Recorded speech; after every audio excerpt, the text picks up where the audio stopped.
wabarakatuh. Bismillahirrahmanirrahim. Assalamualaikum warahmatullahi wabarakatuh. Walladzi arsala rasulahu bil huda wa dinil haqq liyudhhirahu 'ala dini kullih walau karihal musyrikun. Wa qala Allah ta'ala fil Qur'anil Karim, a'udzu billahi minasyaitonir rajim. Bismillahirrahmanirrahim. Inna anzalnahu fi lailatul qadar. Wa ma adraka ma lailatul qadar. Lailatul qadri khairum min alfi syahr. Wa qala Rasulullah sallallahu alaihi wasallam, man qama ramadanan imanan wa ihtisaban ghufira lahu ma taqaddama min dzambi. Alhamdulillah alamin. Segala puja dan puji syukur kita marilah senantiasa kita panjatkan pada Allah Azza wa Jalla yang mana telah memberikan kita begitu banyak nikmat, terlebih-lebih nikmat iman dan Islam. Kaum muslimin yang dirahmati Allah Subhanahu wa taala. Di hari-hari terakhir di bulan Ramadan, banyak kaum muslimin yang mereka justru disibukkan diri untuk meramaikan tempat-tempat mal, pasar maupun tempat-tempat lainnya. Seolah-olah mereka telah capek untuk melaksanakan ibadah-ibadah di bulan Ramadan. Padahal kalau kita mengikuti risalah, mengikuti ajaran yang dibawa oleh Nabi Muhammad SAW dan dicontoh oleh para sahabatnya, justru Rasulullah SAW dan para sahabatnya dia semakin menguatkan itizamnya, semakin menguatkan ibadahnya di bulan Ramadan. Sebagaimana Rasulullah SAW menyebutkan dalam hadisnya, kana Nabiya sallallahu alaihi wasallam idza dakhala asru sadda mi'zarahu wa ahya lailahu wa aiqadha ahlahu.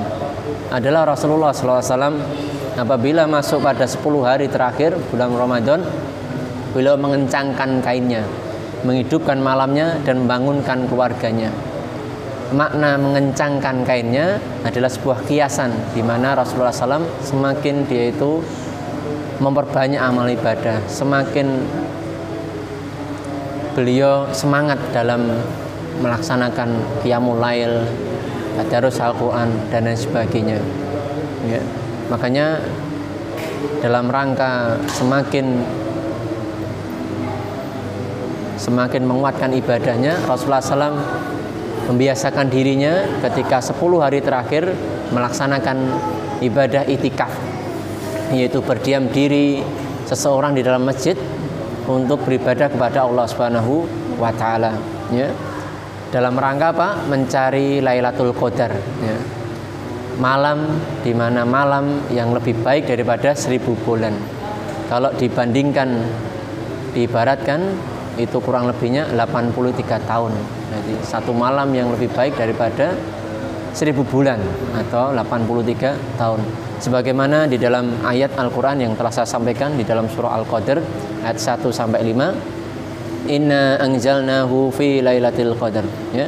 Sungguh kami telah menurunkan Al-Quran pada malam Al-Qadar, ya. Wa ma adraka ma lailatul qadar. Dan tahukah kamu apakah malam kemuliaan itu? Lailatul qadri khairum min alfi syahr, yaitu malam kemuliaan itu lebih baik daripada 1000 bulan. Dan di dalam sebuah hadis Rasulullah SAW menyebutkan, inna hadza sahra qad hadarakum wa fihi lailatun khair min alfi syahr man hurimaha faqad hurimal khaira kullahu wa la yuhramu khairuha illa mahrumun, ya. Sesungguhnya bulan ini Ramadan telah datang pada kalian dan terdapat di dalamnya satu malam yang lebih baik daripada 1000 bulan. Barang siapa yang diharamkan dari mendapatkan malam tersebut, maka sungguh dia telah diharamkan dari kebaikan seluruhnya dan tidaklah diharamkan dari mendapatkan kebaikan malam tersebut kecuali mereka yang memang diharamkan untuk mendapatkannya. Hadis riwayat Ibnu Majah, ya. Rasulullah SAW senantiasa melakukan itikaf untuk mencari malam Lailatul Qadar, terlebih di 10 hari yang terakhir.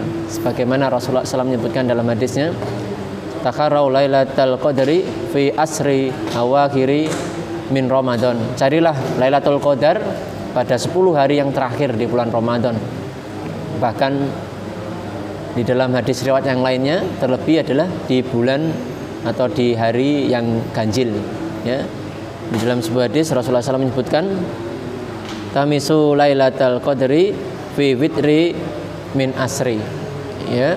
Carilah malam Lailatul Qadar di malam ganjil pada 10 hari yang terakhir, ya. Jadi di malam-malam yang ganjil itu lebih dikhususkan lagi untuk mencari malam Lailatul Qadar. Sedangkan malam Lailatul Qadar memiliki tanda-tandanya, ya. Begitu banyak tanda-tandanya. Yang pertama adalah malam itu cuaca sangat cerah dan tidak ada yang merasakan hal itu kecuali orang-orang yang jauh dari cahaya. Jadi intinya malam itu sangat cerah. Yang kedua adalah malam itu begitu bercahaya. Dan di malam itu yang ketiga adalah seorang mukmin merasakan ketenangan dan kelapangan dada. Yang keempat, angin bertiup perlahan. Terkadang yang kelima, Allah menampakkan malam Lailatul Qadar itu lewat mimpinya. Dan yang keenam, bahwasanya seseorang merasakan kenikmatan, kelezatan dalam beribadah kepada Allah Subhanahu wa taala. Dan yang ketujuh adalah pada pagi harinya matahari terbit tidak bercahaya atau redup, ya, tidak terlalu panas, tidak seperti biasanya, ya. Lalu apa doa yang dipanjatkan ketika malam Lailatul Qadar atau dalam rangka menyambut untuk mendapatkan malam Lailatul Qadar? Rasulullah SAW mengajarkan pada kita doa yang dipanjatkan agar mendapatkan malam Lailatul Qadar, sebagaimana Rasulullah SAW mengajarkan doanya, Allahumma innaka afuwun tuhibbul afwa fa'fu anni. Ya Allah, sesungguhnya Engkau yang Maha Pengampun, menyukai kemaafan, oleh karena itu maafkanlah aku. Ya. Itulah doa yang diajarkan baginda Nabi Muhammad SAW agar kita mendapatkan malam Lailatul Qadar, untuk memperbanyak doa ini. Yang keempat, untuk tempatnya, tempat itikaf adalah di masjid yang bisa digunakan untuk sholat Jumat. Karena memang setelah kita masuk dalam masjid tidak boleh keluar kecuali sesuatu yang memang betul terpaksa, ya. Lalu waktu itikaf adalah semenjak matahari terbenam pada malam ke-21, dan yang terakhir adalah keluarnya adalah ketika ia mau menunaikan sholat id atau malam ketika dia besoknya sholat id, ya. Lalu yang kelima, yang terakhir adalah pembatal iktikaf, yaitu yang pertama adalah jima, yang kedua keluar dari masjid tanpa keperluan yang mendesak, yang ketiga adalah haid atau nifas untuk wanita, ya. Hadirin yang dirahmati Allah Subhanahu wa taala, itulah amalan yang dilakukan oleh Rasulullah SAW dan para sahabatnya ketika mendekati akhir-akhir bulan Ramadan. Bukannya dia malah menyibukkan dirinya untuk urusan dunia, tetapi justru menyibukkan dirinya untuk beribadah kepada Allah Subhanahu wa taala, untuk semakin bersemangat untuk beramal soleh, beribadah kepada Allah Subhanahu wa taala. Mudah-mudahan kita bisa menyontohnya untuk melakukan iktikaf atau memperbanyak amal sholat atau amal ibadah di akhir-akhir bulan Ramadan. Usikum wa nafsi wa taqwa. Assalamualaikum warahmatullahi wabarakatuh.